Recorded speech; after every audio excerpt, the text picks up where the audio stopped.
हाय, कसे आहात सगळे? मस्त ना? आणि आपल्या गप्पा गोष्टी विथ शिल्पा चॅनलला सबस्क्राईब केलं आहे का? तर करा. कारण आपण या ज्या गप्पा मारतो या तुम्हाला खूप आवडणार आहेत. आपल्या जनरेशनमध्ये म्हणजे माझ्या जनरेशनमध्ये तळलेले पापड, कांदा भजी, बटाटा भजी प्रचंड आवडायचं आणि अजूनही आवडतं हा का. भरली वांगी, भरली तोंडली, त्याला थोडासा आलेला तेलाचा तवंग आम्हाला आवडायचा. पण आत्ताच्या या जेन्झीला हे आवडत नाही.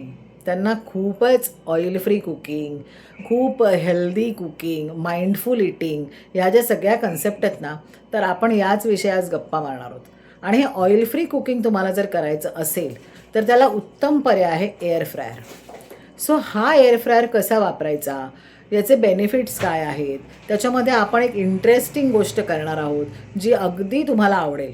आणि ह्या सगळ्याची माहिती देण्यासाठी माझी मुलगी जी आत्ताची जेन्झीचे रिप्रेझेंटेटिव्ह आहे आणि ती स्वतः डायटिशियन पण आहे, तर आपण तिला याच्याबद्दल प्रश्न विचारणार आहोत आणि तिच्याकडनं एअर फ्रायरचे कृती रेसिपी पण करणार आहोत आणि त्याचे बेनिफिट्स पण बघणार आहोत. बघायचं मग? चला आपण बघूया. हाय.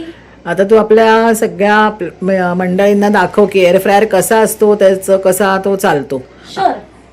तर आमच्याकडे जो एअर फ्रायर आहे तो हेविल्सचा आहे आणि हा एअर फ्रायरमध्ये तुम्ही जर इथे बघाल तर मी ऑन करून इथे जर बटन प्रेस केल्यानंतर इकडे तुम्हाला टेम्परेचर दिसतील आणि इकडे तुम्हाला टायमर दिसेल. टेम्परेचरनी तुम्ही टेम्परेचर वर खाली तुमच्या रेसिपीप्रमाणे करू शकता आणि हे जे टायमर आहे तुम्ही टायमर वर खाली करून टाइम सेट करू शकता.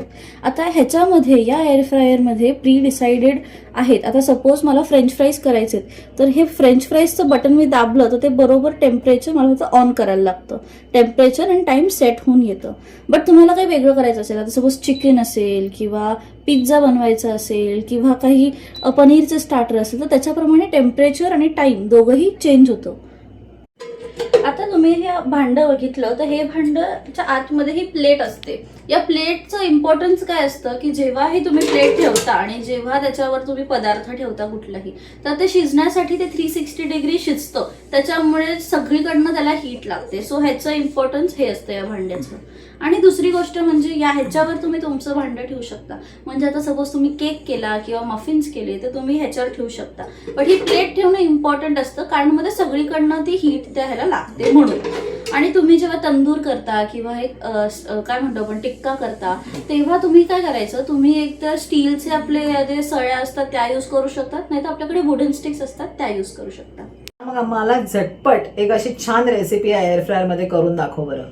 ठीक आहे मम्मी, मी तुझी फेवरेट पाणीपुरी या एअर फ्रायर मध्ये पटापट बनवून दाखवते. चल मग. मार्केटमध्ये अशा पुऱ्या मिळतात. या ज्या पुऱ्या आहेत या गव्हाच्या पिठाच्या आहेत, मैद्याच्या पण मिळतात बट मी गव्हाच्या पिठाच्या पुऱ्या जास्ती प्रेफर करते. या पण गव्हाच्या पिठाच्या जरी असल्या तरी या पण खूप छान फुलतात आणि खूप क्रिस्पी पाणीपुरी बनते. चल आपण बघूच एअर फ्रायर मध्ये कशी बनते ही.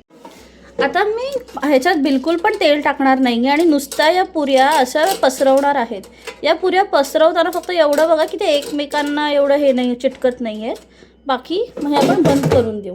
आता इथे टेम्परेचर जे आहे ते मी 200 डिग्री सेल्सिअसच ठेवीन बट मिनिट्स जे आहेत ते फक्त मी 3 मिनटं ठेवणार आहे. आणि याला पण ऑन करून देऊ. बघितलं मम्मी याचा आवाज? हे जे आपलं एअर फ्रायर आहे त्याचे बेनिफिट्स म्हणजे हे खूप वर्सेटाईल. याच्यात तुम्ही काहीही बनवू शकतात, ऑलमोस्ट सगळे पदार्थ बनवू शकतात. आणि मेन म्हणजे तर हे खूप टाइम सेव्हिंग, वर्क सेव्हिंग आहे. तर तुम्ही एका बाजूला एअर फ्रायर लावला तर तुम्हाला टेन्शनच नाही, फक्त थोडं मध्ये बघायचं की झालं तुमचं बनवून. आणि चौथं म्हणजे हे फार फार हेल्दी ऑप्शन आहे जे डाएट करताय किंवा ज्यांना त्यांच्या कॅलरीजवर कंट्रोल करायचंय तर हे नक्की ट्राय करा. मग कसा वाटला तुम्हाला हा आजचा एपिसोड?